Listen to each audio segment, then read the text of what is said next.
Okay. Opened to Chapter 13, Battle Scars, Membership in the Scar Clan. Tears are a river that take you somewhere. Weeping creates a river around the boat that carries your soul life. Tears lift your boat off the rocks, off dry ground, carrying it downriver to someplace new, someplace better. These are the oceans of tears women have never cried, for they have been trained to carry mothers' and fathers' secrets, men's secrets, society's secrets, and their own secrets to the grave. A woman's crying has been considered quite dangerous, for it loosens the locks and the bolts on the secrets she bears.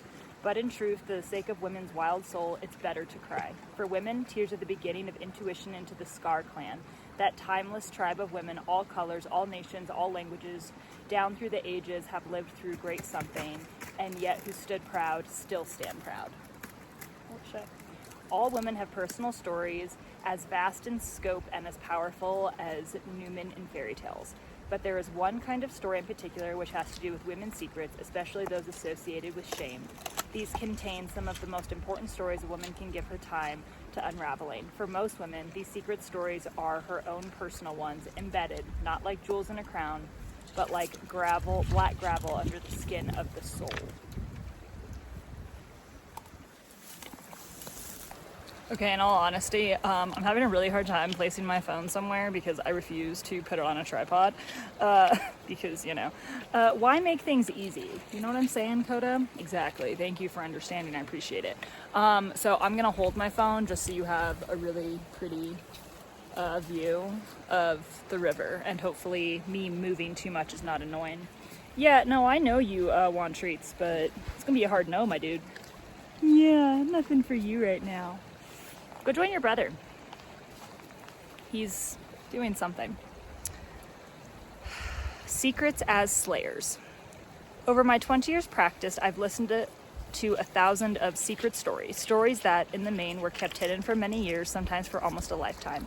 Whether a woman's secret is shrouded in self-imposed silence or whether she has been threatened by someone more powerful than she deeply fears disenfranchisement, being considered an undesirable person, disruption of relationships that are important to her, and sometimes even physical harm if she reveals her secret.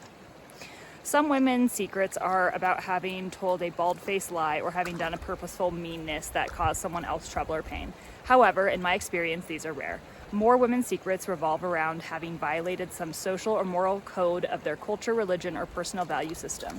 Some of these acts, events, and choices, particularly those related to women's freedom in any and all arenas of life, were often held by the culture as being shamefully wrong for women but not for men. The problem of secret stories surrounded by shame is that they cut a woman off from her instinctive nature, which is the main, joyous, and free. When there is a black secret in the psyche, a woman can go nowhere near it and in fact protects herself from coming into contact with anything that will remind her of it or cause her already chronic pain to crest to an even more intense level.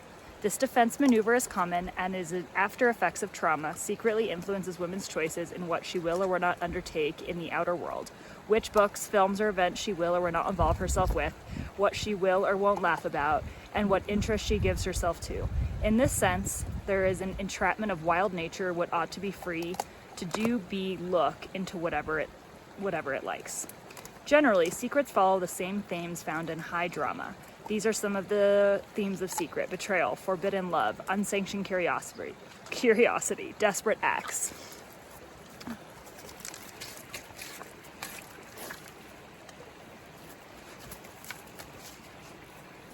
Just dogs being dogs. We love that for them. They're digging in the rocks, having a great time. Generally, secrets follow the same themes found in high drama. These are some of the themes of secrets, betrayal, forbidden love, unsanctioned curiosity, desperate acts, forced acts, unrequited love, jealousy and rejection, retribution and rage, cruelty to self or others, disapproved desires, wishes and dreams, disapproved sexual interests and lifestyles, unplanned pregnancies, hatred, and...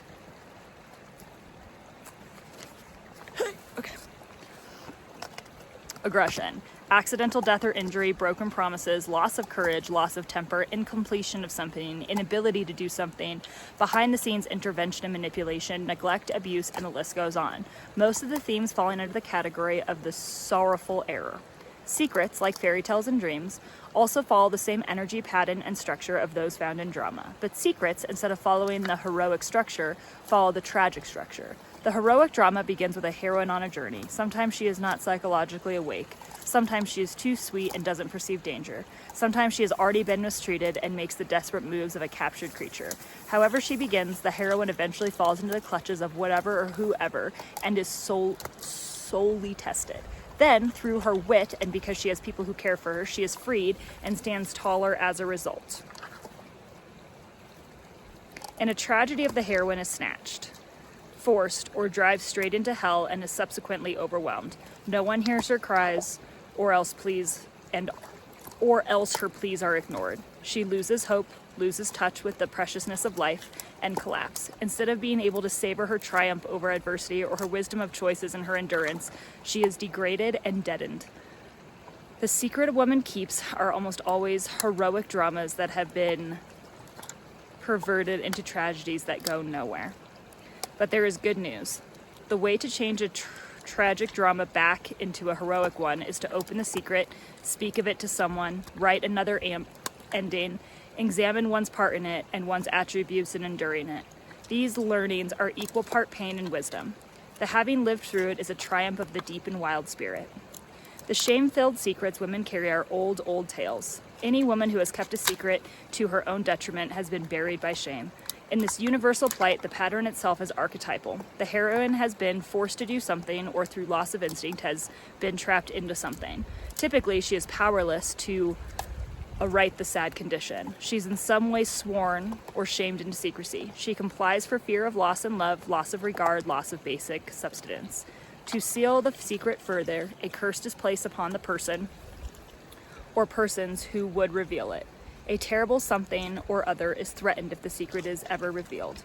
Women have been advised that certain events, choices, and circumstances in their lives usually have to do with sex, love, money, violence, and or other difficulties rampant in the human condition, are of the most shameful of nature and therefore completely without absolution. This is untrue. Everyone makes poor choices in words and deeds before they know any better and before they realize the consequences will be. There is nothing on this planet or in this universe that is outside the bounds of forgiveness. Nothing.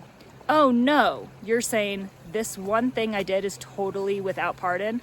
I said nothing that a human may have done, is doing, or might do is outside the bounds of forgiveness. Nothing. The self is not a punitive force that rushes about punishing women, men, and children. The self is a wildish God who understands the nature of creatures. It is often hard for us to act right, especially when the basic instincts, including intuition, are cut away. Then it is difficult to speculate on outcome before rather than after the fact. The wildish soul has a deep, compassionate side that takes this into account.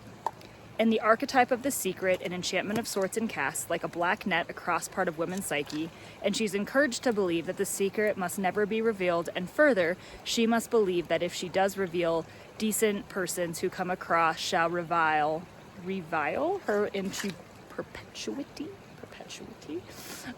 This additional thread, as well as the secret shame itself, causes a woman to carry not one burden, but two. This sort of enchantment threat is a pastime only among persons inhabiting a small and black space in their hearts. Among persons of warmth and love for the human connection, quite the opposite is true. They would help draw a secret, for they know it makes a wound that will not heal under the matter is given words and witness.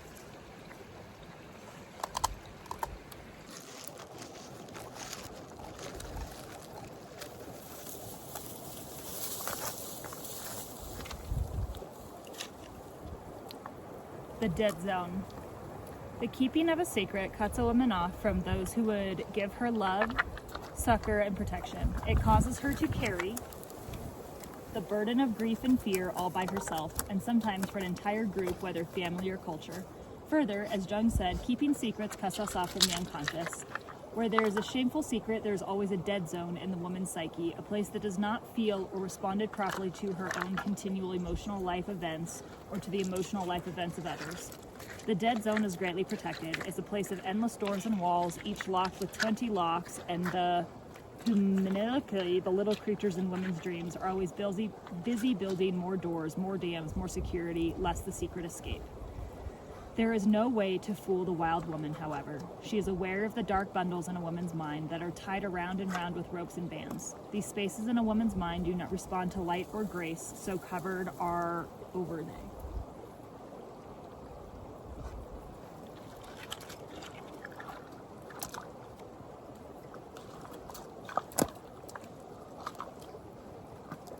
There is no way to fool a wild woman, however. She is aware of the dark bundles in a woman's mind that are tied round and round with ropes and bands.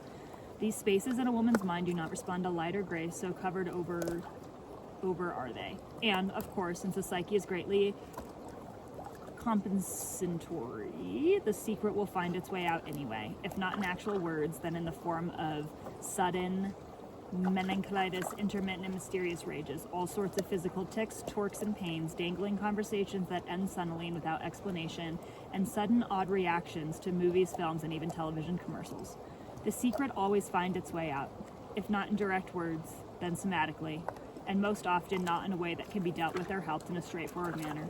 So what does the woman do when she finds the secret leaking out? She runs after it with great expenditure of energy. She beats and bundles and burrows it back in the dead zone again, builds larger defenses. She calls her homunci and the inner guardians and ego defenders to build more doors and walls. The woman leans against her latest psychic tomb, sweating blood and breathing like locomotive. A woman who carries a secret is an exhausted woman. My Nakana aunts tell a little story about this matter of secrets. They call it Arkanos Ha, golden hair, the woman with hair of gold.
I just read this one to myself, but it's really good. The Woman with the Hair of Gold. There was a very strange but beautiful woman with long golden hair as fine as spun gold. She was poor and without a mother or father, and lived in the woods alone, and wove upon a loom made of black walnut boughs. A brute, who was the son of a coal burner, tried to force her into marriage, and in an effort to buy him off, she gave him some of her golden hair. But he did not know or care that it was spiritual, not monetary gold that she gave him. So when he sought to trade her hair for merchandise in the marketplace, people jeered at him and thought him mad. Enraged, he returned by night to the woman's cottage, and with his own hands murdered her and buried her body by the river. For a long time, no one noticed she was missing. No one inquired of her health or health. But in her grave, the woman's golden hair grew and grew. The beautiful hair curled and spiraled upward through the black soil, and it grew looping and twirling more and up until her grave was covered by a field of swaying golden reeds. Shepherds cut the curling reeds to make flutes, and when they played them, the tiny flutes sang and would not stop singing. Here lies the woman with golden hair, murdered and in her grave, killed by the son of the coal burner because she wished to live. And that is how the man took the life of the woman with the golden hair. And that is how the man who took the life of the woman with golden hair was discovered and brought to justice, so that those who live in the wild woods of the world, like ourselves do, were safe again once more.